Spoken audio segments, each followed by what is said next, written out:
Rota do Turismo apresenta Fala Mulher. Aqui tem turismo, cultura, sabor e tradição.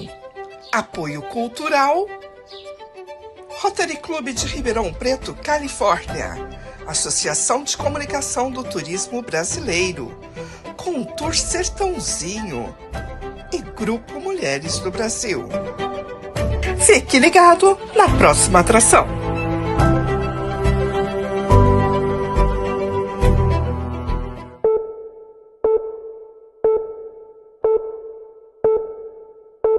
Olá! Hoje a Rota do Turismo está recebendo aqui em seus estúdios John Andrew. Ele que é engenheiro, também técnico em segurança do trabalho, engenheiro de produção, pós-graduado em engenharia e controle e automação, com MBA em gestão pública, com ênfase em cidades inteligentes.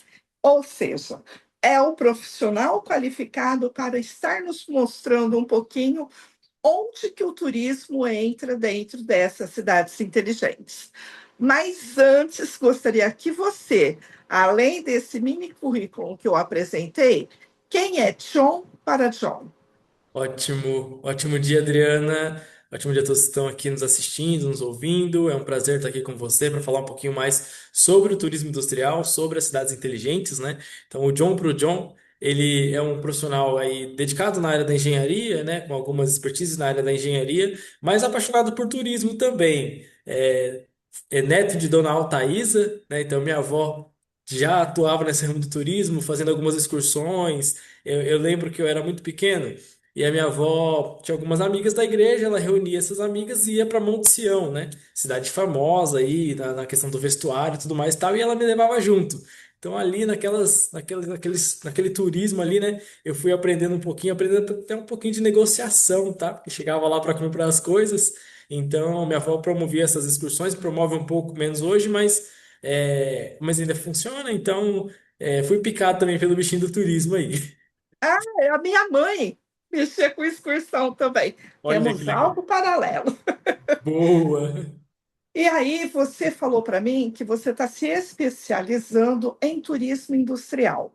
Aqui em Sertãozinho, você já conhece o nosso turismo industrial? Sertãozinho é uma cidade que eu preciso conhecer, Adriana. A gente ainda tem muito ponto aí para ser conhecido, né?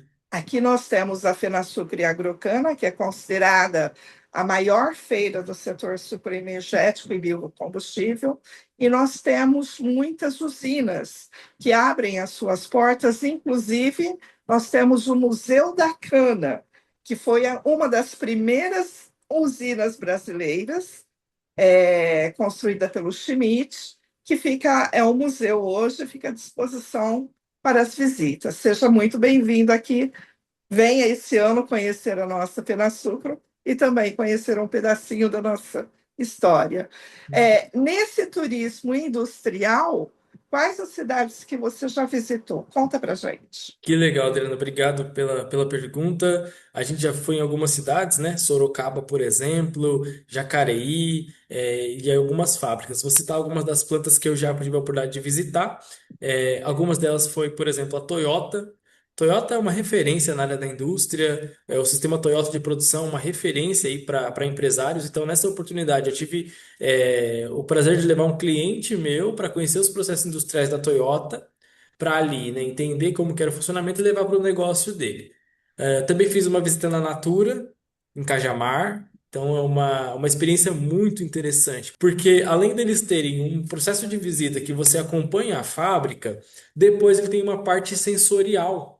Então eles têm um jardim sensorial que você consegue sentir as fragrâncias dos perfumes ali. Então, pensa, você entra no ambiente, ele é todo escuro, todo climatizado, cheio de fragrâncias. Tem uma mesa como se fosse uma árvore, sabe? E aí você vai sentindo os aromas ali. E aí depois tem uma visão do laboratório, de como que são construídas mesmo as fragrâncias. E tem uma característica interessante da Natura, né? Tem a profissão de perfumista. E é uma das mais raras do mundo, assim. Dizem que são, acho que 200 profissionais no mundo que tem uma função assim, sabe, de elaborar os perfumes. E a Natura tem uma profissional exclusiva só para isso. Olha o merchandising. Aqui a gente vai falar alguns nomes de algumas empresas, mas Vai ser um ponto importante. Outra também foi a Nestlé, né? Uma visita na fábrica da Nestlé também foi muito legal. A maior fábrica de Kit Kat da América Latina. Então, assim, é uma Você oportunidade. comeu chocolate? Comi e Teve a ganhei chocolate. degustação? Foi Porque muito quando legal. pequena, eu lembro que a primeira visita industrial que eu fiz era na famosa fábrica da Coca-Cola. E aí você vê toda aquela estrutura fantástica, era enorme, aos olhos de uma criança, que ele era perfeito. E você começa a ver, antes de você pegar o refrigerante e tomar, tudo que passa por trás disso. Então, Então, acredito que na fábrica de chocolate é a mesma coisa. também, exatamente. E você vai vendo o processo como ele é construído, né? O legal da visita técnica na fábrica é que depois da visita, né, eles chamam de chocotour. Então, depois do chocotour ali, você pode visitar a loja de fábrica. Então, você tem ali vários chocolates que você pode comprar, né? A um preço muito acessível. Eu saí com uma cestinha cheia de chocolate ali, porque é o preço quase que o preço de fábrica ali, né? Então é muito legal. O bacana de citar dessas visitas, principalmente das alimentícias, é que você não passa pelo processo industrial, né? Você não tem exposição nenhuma ao processo industrial. O processo é muito bem controlado. Eles criaram uma rota mesmo. Então é um caminho mesmo que o visitante faz. Tem umas janelas de vidro, você vai visualizando e aí você consegue ter esse acesso. Tem muitos pontos que a gente chama de pontos instagramáveis, né? Então, assim, tinha um donut, por exemplo, você sentava no donut, tirava foto, tinha uma parte, tem até no meu Instagram, tem uma parte lá que você tem o alpino, então você senta em cima de um alpino mesmo, assim, de chocolate, sabe? Um banquinho com desenho do alpino. Então, tem muitos cantos instagramáveis ali para tirar muita foto. Em Franca, você já veio na fábrica de calçados? E ainda não tive a oportunidade de visitar a fábrica de calçados de Franca. E você aí, na tua região, quais outros locais que você já visitou? Legal. Aqui tem a fábrica da Coca-Cola também, que você citou, então uma visita bem legal.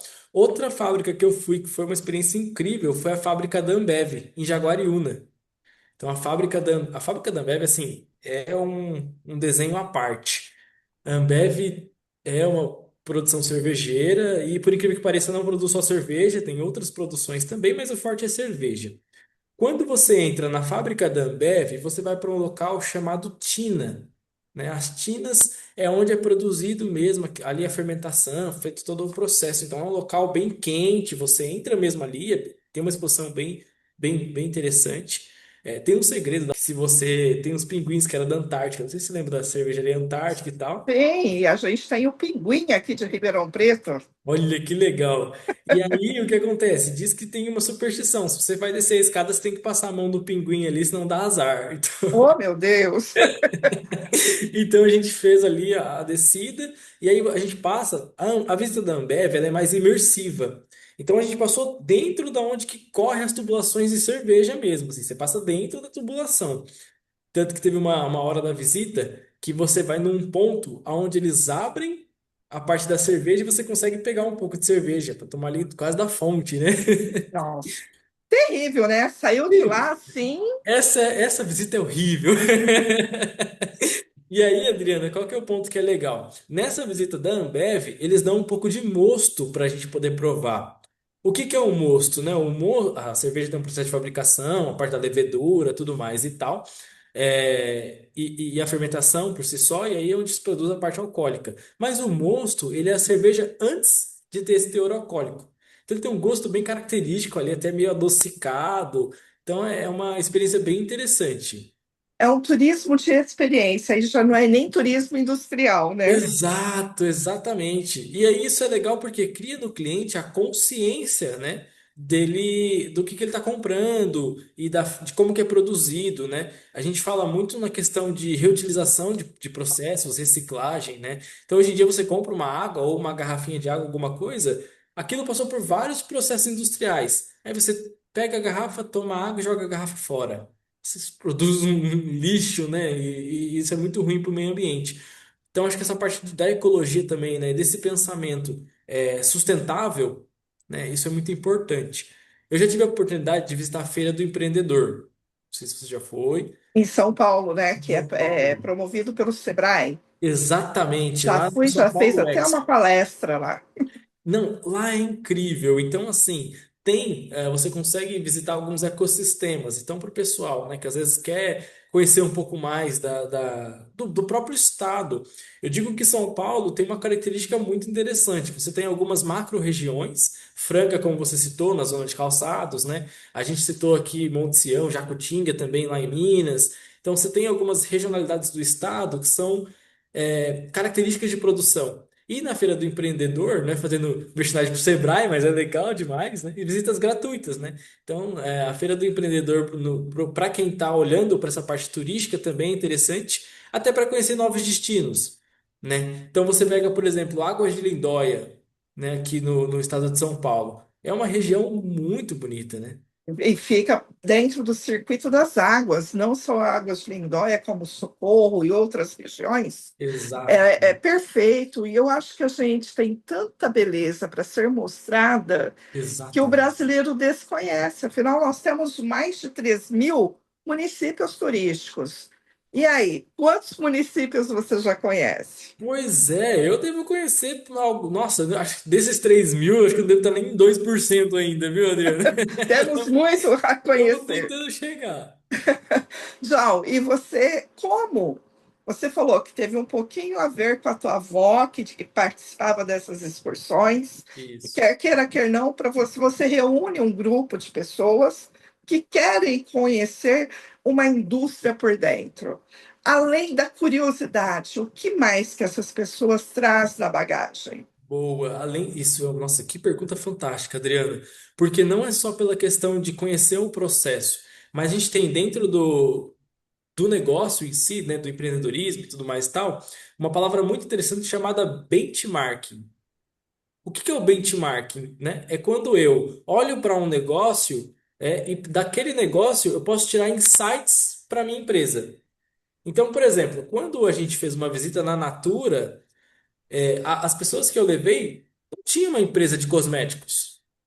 Elas tinham uma outra empresa de um outro ramo, mas foram na Natura para conhecer como era o processo da Natura. E aí, às vezes, numa parte de embalagem lá, tinha um robô específico que ele falou: Nossa, esse robô está fazendo esse trabalho, mas na minha transportadora, por exemplo, eu poderia fazer um trabalho similar. Então, tem essa questão do conhecimento técnico também, né? De descobrir formas de fazê-lo. Então, por exemplo, na Toyota, que eu comentei que foi uma visita bem incrível que a gente fez, tem um processo lá chamado Curicama.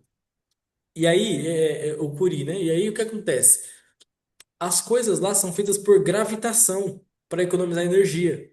Então, quando eles trazem uma peça, por exemplo, é uma ponte e essa ponte tem uma certa inclinação. Então, quando a pessoa coloca a peça já vai descendo automaticamente por gravidade. O quanto que isso não pode impactar os pequenos negócios, né? Às vezes precisa de uma esteira, uma, alguma coisa assim. Cara, só mudar o nível ali né, do trabalho traz um insight.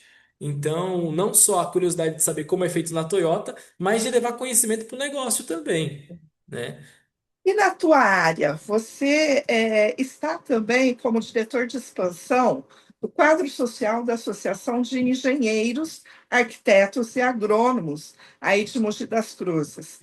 O Exato. que que isso impacta na sua carreira? Perfeito. O fato de ser diretor de expansão da Yankee é um ponto bem interessante. A gente está com um programa agora da Yankee Jovem, que é para levar a juventude, né, agora para a engenharia, um mercado importante. Inclusive, a gente está desenhando uma visita para Itaipu, viu? Então, a gente quer também levar o pessoal lá para Itaipu. E isso impacta de forma exponencial, porque estar envolvido, né, na Associação de Engenheiros, trazendo a engenharia para as pessoas, né, não só como turista, mas também como uma forma de carreira. É importante. A gente está com um gap de profissionais na engenharia. Então, as pessoas têm deixado de se profissionalizar. O que que isso impacta, Adriana? Impacta porque sem engenharia, a gente não tem desenvolvimento econômico, né? O país ele precisa se desenvolver economicamente. Para isso, passa pela mão dos engenheiros, né? Todas as dificuldades que a gente tem numa cidade, a gente falou muito de cidades inteligentes no início, né? Passa pela engenharia. E o turismo passa pela engenharia também. É estrutura, é organização, é segurança, eu diria mais. Exato. E é isso que o turista, no final das contas, ele quer, Adriana. Eu quero visitar uma cidade que vai me dar infraestrutura. Quer ver, por exemplo? Pegamos os exemplos do litoral. Praia Grande, Santos, Cubatão, Litoral Norte, enfim. Chega no final do ano, a gente sabe como que é difícil para a cidade suportar todo mundo, né? Porque praticamente ela recebe 3 vezes mais A do que a sua capacidade. população, né? Exatamente. E não dá para o poder público fazer investimentos para suportar tudo isso e no resto do ano você não tem nada, né? Existem muitas sazonalidades, né? Você pega Campos do Jordão, por exemplo. Cidade que já tive a oportunidade de ir, uma cidade incrível, mas que na temporada do inverno fica sobrecarregada. Então, como que o gestor público consegue olhar para essa cidade, atender uma demanda turística, mas ao mesmo tempo não deixar com que os moradores sofram aquele impacto, né? Eu já tive a oportunidade de morar em Guararema. Não sei se você conhece Guararema, Já ouvi falar. cidade turística também. Recomendo fortemente fazer a visita lá. E em Guararema, nos últimos anos, tinha um evento que era o Guararema Cidade Luz, né? Cidade Natal, e enfim. Então eles enfeitavam muito a cidade, faziam toda uma iluminação específica e tal. O grande ponto é que a cidade é pequena e não comportou o volume de visitantes que tinham lá. E aí os E aí, moradores. o e que os- fazer? Pois é, infelizmente não foi o destino que eu gostaria que tivesse acontecido, mas os moradores conversaram lá com o poder público e eles reduziram o tamanho do evento.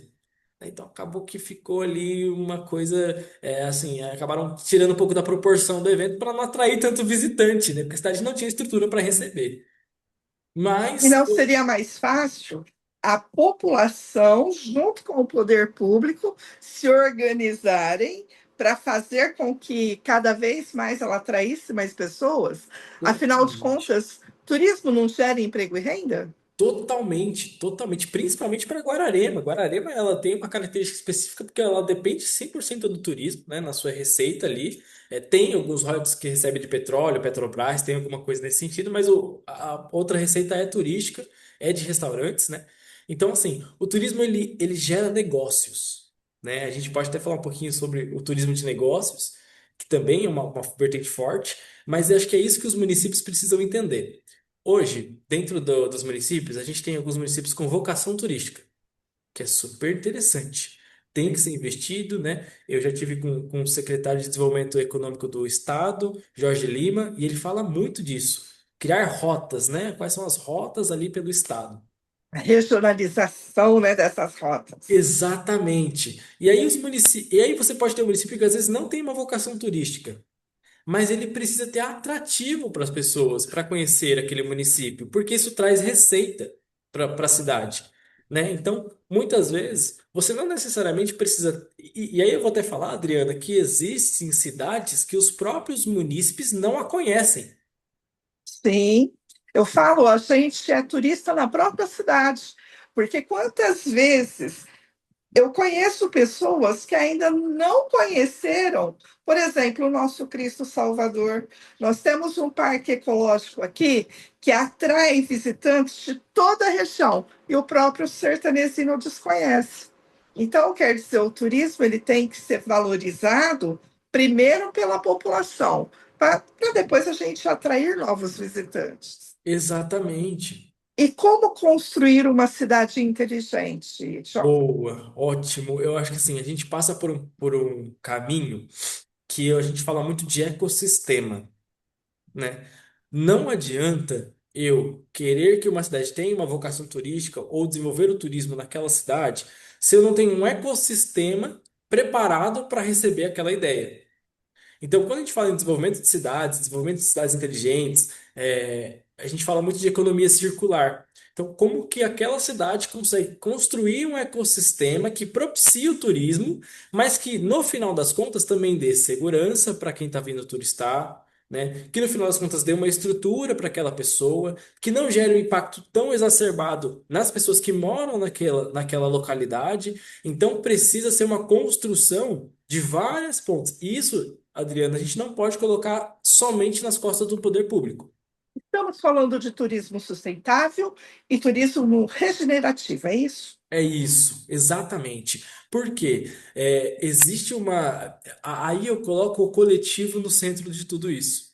Porque eu preciso de ter associações que estão ali. né, preparadas e dispostas a fazer aquilo acontecer, o poder público incentivando aquilo, conexão com universidade, com escolas. Então, tem muitas escolas, por exemplo, que dentro da própria cidade podem promover a visita dos alunos a alguns lugares turísticos, né? Ô, John, e como convencer o poder público a investir nas associações que existem dentro do município? Porque quando eles abrem qualquer edital, Isso. eles são obrigados a abrir para o Brasil inteiro. E como que eles podem estar apoiando aquela associação local que conhece os desafios, os problemas e também os frutos? Perfeito, Adriana. Esse é um ponto, eu digo que é o calcanhar de Aquiles de muitas cidades. Infelizmente, a gente tem uma cultura de valorizar muito o que é de fora. Sim. Santo de Infelizmente. casa não faz milagre, seria isso? É isso, exatamente isso. Então, e aí isso me entristece, porque muitas vezes você tem bons projetos dentro de casa que seriam muito valorizados por outra pessoa de fora, mas que internamente isso não é valorizado. Então, eu acho que assim, o caminho para isso é que a gente possa fazer trazer bons projetos primeiro para o poder público. Eu acho que aí você tem, existe a parte da política, mas a gente, porque nós estamos falando de política, a gente está falando de gestão pública. Então, precisa de bons projetos, pessoas que acreditem e movimentos. Grande parte das iniciativas que a gente tem hoje, por exemplo, eu estava vendo a história do rodeio, né, de Barretos, né? Como que construíram o rodeio de Barretos e tudo mais, né? E aí foi um grupo de pessoas, acho que umas 20, 30 Independentes. pessoas, os independentes, exatamente. Então, aquilo não partiu do poder público. Foi uma iniciativa privada de pessoas que foi tomando uma proporção tão grande que o poder público falou, agora a gente tem que ajudar porque não tem mais, né? Então, assim, eu acho que parte desse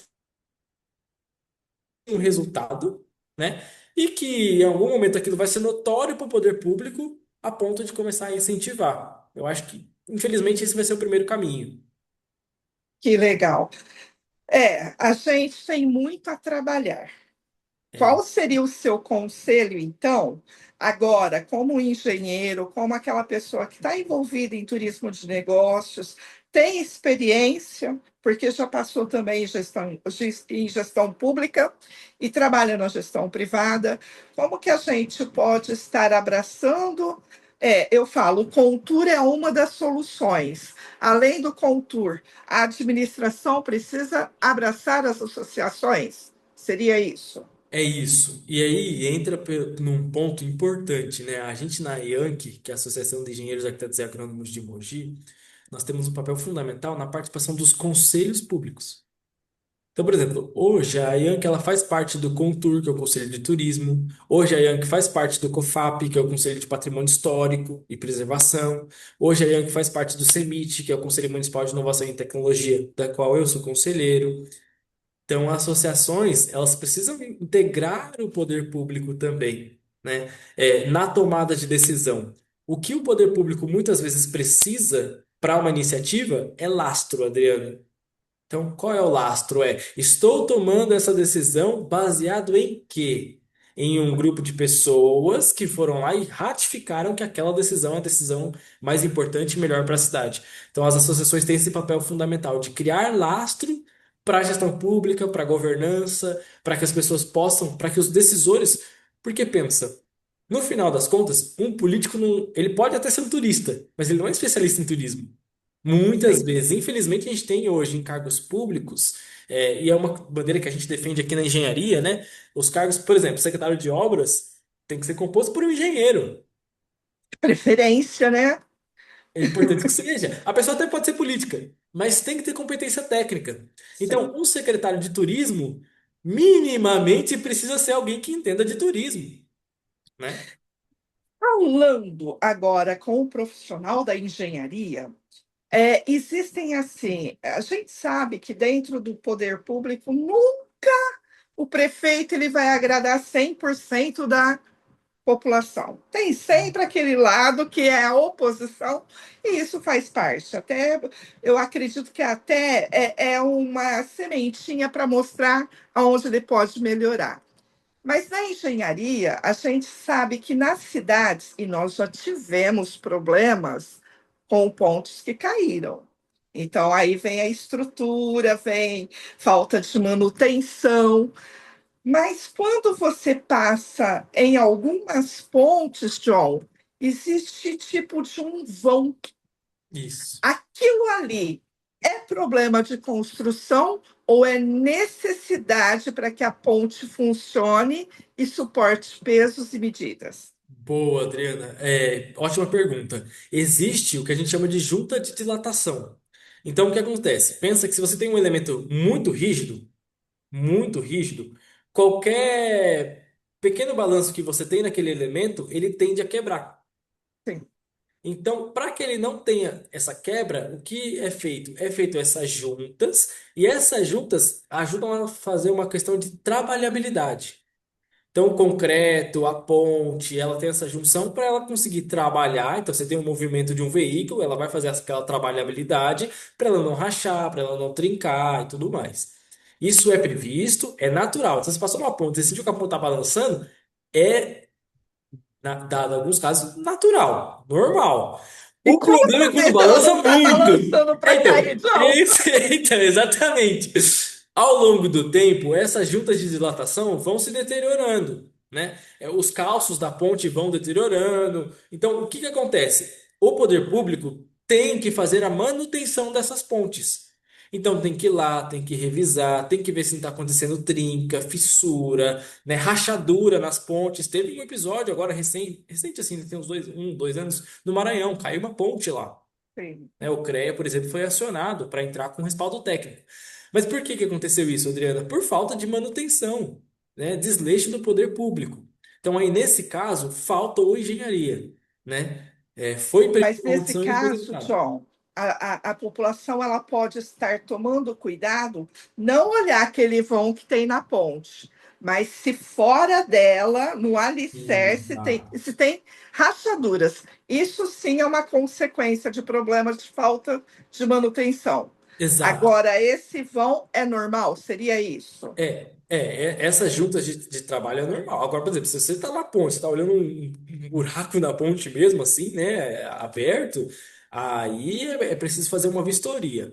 Inclusive, aqui em São Paulo, o CREA São Paulo criou um comitê de pontes e viadutos para justamente auxiliar o poder público na tomada de decisão nessas vistorias. Então, estabelece uma câmara técnica que vai fazer uma inspeção na ponte para ver se aquilo está ou não está de acordo com as normas, né? Perfeito. Então, para cada caso específico, tem que estar olhando as normas. Um detalhe que você falou muito legal, Adriana. Às vezes o prefeito tem que tomar decisões impopulares, né?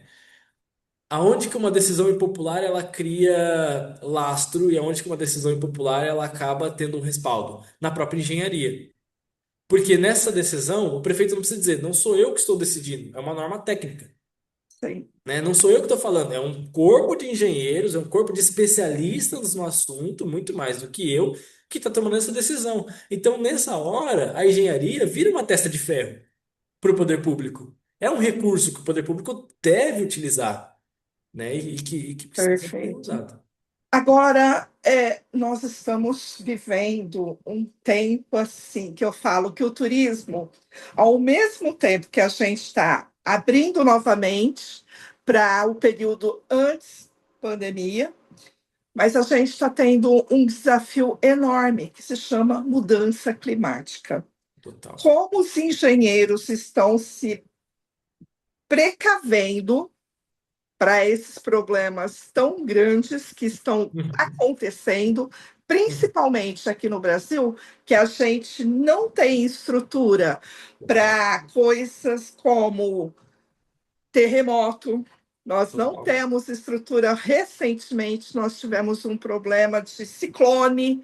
Como que vocês estão atuando, já que você está dentro da Associação de Engenheiros? Como Isso. que a associação ela está tomando cuidado para correr contra o tempo? Perfeito, Adriana. E assim, esses fenômenos, eles não param por aí. A gente teve recentemente um problema no Rio Grande do Sul, né? Enchentes, uma catástrofe que aconteceu lá, todo mundo é recente lembra. Teve um episódio também em São Sebastião, teve um episódio também no litoral, onde teve aquele incidente. Então, assim, são fenômenos que não são isolados e, infelizmente, vão continuar acontecendo, E né? agora está com mais frequência, né, John? Exatamente, esse é o grande problema, né? Com o advento da mudança climática, o que a gente antigamente via, nossa, chuvas torrenciais, né, acaba acontecendo com cada vez mais frequência. E isso impacta a cidade, impacta o turismo, sem dúvida. Por quê? No final das contas, todo aquele impacto para o comércio local, né, todo aquele impacto para realmente incentivar a população a ir para aquele local. Então, existe um problema gigantesco. Como que a engenharia consegue trabalhar isso? Dois pontos importantes. Primeiro é o diagnóstico, né, das regiões com potenciais riscos. Quando você faz um diagnóstico, um levantamento e entrega para o poder público um material técnico para a solução, aí é um caminho. O segundo caminho é a atuação direta mesmo dos profissionais, né? Então, assim, precisa ter um investimento público. A gente fala muito do poder público, mas assim, também alguém que tem um comércio. Às vezes você tem hotéis. Privado, né? Eu acredito que é os É, ambos trabalhando em exato. sintonia. Por exemplo, você pode ter um hotel, por exemplo, tem alguns hotéis que você vai visitar, alguma coisa assim, sem estrutura, você vê uma rachadura no teto do hotel, né? Nós estamos enfrentando aqui em Ribeirão Preto com a catedral. Por exemplo, a catedral ela é centenária e Uhum, ela está passando por um pedido de socorro urgente, porque se você vê as uhum. rachaduras dela, se o poder público com os empresários local não se mobilizarem, e isso urgente, ela corre o risco de cair. E sabe qual é o maior problema? Não é o deterioramento do elemento, da fachada ou alguma coisa nesse sentido. O maior problema, Adriana, são as vidas que correm perigo. Sim. Porque numa dessa, desplaca da fachada lá do empreendimento alguma peça e cai em cima de um turista, Morre. alguém venha a falecer, olha como isso vai repercutir negativamente, né? E nós tivemos recentemente um caso, se eu não me engano, em Salvador. Foi exatamente da Basílica lá, né? Eu não sei se foi uma basílica ou uma igreja, alguma coisa nesse sentido, que aconteceu mesmo, caiu, né? Sim. Uma parte do empreendimento lá. E aí, assim, olha só a importância disso, das comunidades, das empresas, muitas vezes. Olha um recurso que a gente pode ter. Já ouviu falar dos naming rights? Naming rights é quando uma empresa compra o direito de nome de algum lugar. Então, no centro de São Paulo isso tem muito. Tem Seria as um patentes?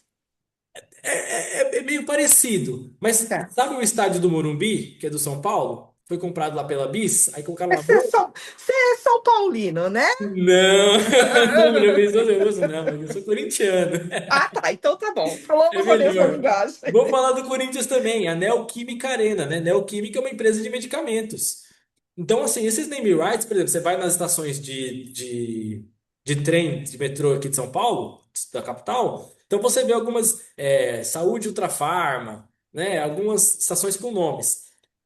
Olha a importância em Ribeirão Preto, por exemplo, de você unir o poder público com uma empresa privada da região, adotar a catedral, por exemplo, né, e colocar lá um name rights, por exemplo, ou alguma coisa assim, ou uma concessão de explorar um pequeno espaço. Templo religioso é um pouco mais complexo, mas de um parque, por exemplo, explorar um espaço comercial ali para criar uma praça de alimentação ou alguma coisa assim nesse sentido, e a empresa puder usufruir daquele espaço como merchandising, como marketing, mas investindo também financeiramente ali naquele espaço. Seria o famoso plano PPP? Exatamente. Ok. Exatamente. É uma participação público-privada. Porque, por exemplo, o poder público tem capital? Tem, mas a gente sabe como que é oneroso e como que é difícil você gerir capital público, né? Porque às vezes, por exemplo, aconteceu uma catástrofe, o poder público não previu aquilo no orçamento. Tá fora do orçamento. Como que você vai injetar um dinheiro que você não previu que você ia usar? Né? E eu acho Ok. que é tudo o poder privado injetando um capital a mais, adicional, um recurso extra para o município, né? Que aí ele pode investir diretamente aí na manutenção, na fachada, em qualquer outra questão. E a empresa se beneficia disso também. O empresário, no final das contas, que visa o lucro, não é mentira, ele vai se beneficiar, ele vai lucrar em cima disso também. Né? Eu acho que é uma via de ganha-ganha. Muito bom. Nós começamos falando de John Jones, que ninguém conhecia aqui na nossa região, mas é uma pessoa que tem o expertise. A gente está vendo que você tem conhecimento não só na área pública, mas também na privada. Começamos a falar de turismo industrial, turismo de negócio, e passamos a mostrar a responsabilidade social e ambiental, não só do poder público, mas também dos empresários. E o turista entra também nessa Nessa linha, equação. porque é ele que pode falar e mostrar, olha, aqui precisa disso, ali precisa de outro. E aí a rota do turismo chegou para a união de tudo isso. Eu te agradeço imensamente. Ah, e gostaria de saber como você conheceu a rota do turismo, John? Muito bom, Adriana, que legal. Assim, eu apaixonado por turismo, fiz algumas pesquisas, né? A gente está em grupos similares do WhatsApp, então, grupos de negócios.